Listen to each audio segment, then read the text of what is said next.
President Trump is ordering the Pentagon to resume testing nuclear weapons on an equal basis with other countries. He posted the announcement on social media just ahead of his meeting with Xi Jinping, but says the move wasn't aimed at China. It had to do with others. They seem to all be nuclear testing. Russia? We have more nuclear weapons than anybody. We don't do testing. We've halted it many years ago. But with others doing testing, I think it's appropriate that we do also. Senior Pentagon reporter Luis Martinez and ABC News national security and defense analyst Mick Mulroy have more on that. Hi to you both. So, Luis, does this mean the U.S. will test its nuclear missiles every time Russia or North Korea does?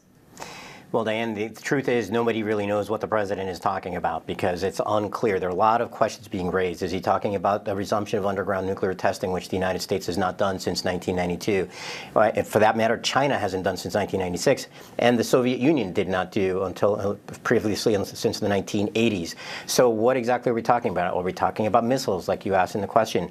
Well, the United States tests its ICBMs, those intercontinental ballistic missiles that carry nuclear warheads for thousands and thousands of miles. And they carry out those tests regularly. We're talking about maybe every 3 months or so. Both the Air Force and the Navy carry out testing for their program. So it's really unclear whether the president is talking about North Korea, which last carried out an underground nuclear test in 2017. Is he talking about North Korea's ICBM capabilities? And again, we're talking here about the United States already doing that. One of the things that we did see this week, though, was that Russia did carry out a test of a new type of weapon, a cruise missile, which obviously is used for conventional attacks, but that was nuclear powered. Now that is different, something very different, but that is not something that the United States has in its arsenal. So again, a lot of questions being raised by what exactly the president is talking about here.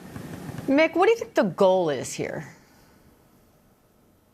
So, Diane, it really does depend, as Louis says, on what the president is talking about. If it's nuclear-powered enabling platforms, I mean, just like Louis said, the Russians have tested the Skyfall missile. We obviously test our systems, both land-based and a nuclear-powered submarine is operational all the time. If it's an actual nuclear weapon, that would be significant because that just hasn't been done since the 1990s.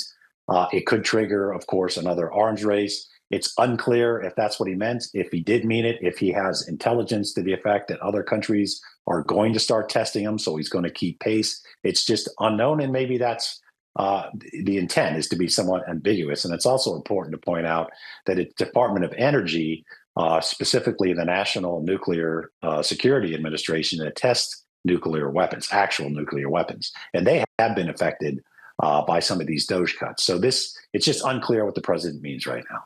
Louis, what are you hearing from top Pentagon officials now? How big of a policy shift are we talking here? Well, it would be a significant policy shift, Diane, but again, as Mick just pointed out, it is the Department of Energy that actually carries out nuclear testing. And since we're talking about actual nuclear testing about 3 decades ago, what the United States has done and the Department of Energy has done is that they carry out these high-level computer simulations involving supercomputers, which they say are much more efficient tests and better tests than real-world testing of nuclear warheads. But when I spoke to Pentagon officials, they are just trying to get a grip on this because this information just came out about 15 hours ago via social media, and they haven't seen anything official yet. And so we're waiting for an official response from the Pentagon exactly how they intend to respond to this comment from the president. Mick, how serious is the risk here of escalating nuclear tensions? Well, Diane, if you go back to the 1990s, when this was essentially agreed to have a moratorium on testing, there was a significant arms race before that. That's why the U.S. ends up with thousands, Russia with thousands, China's trying to catch up and have thousands of actual nuclear weapons.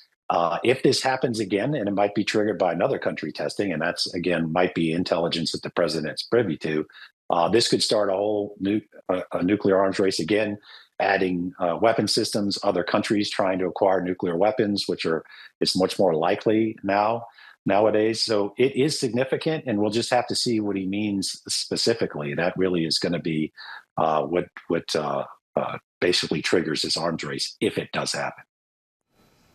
Luis Martinez, Mick Mulroy, thank you both.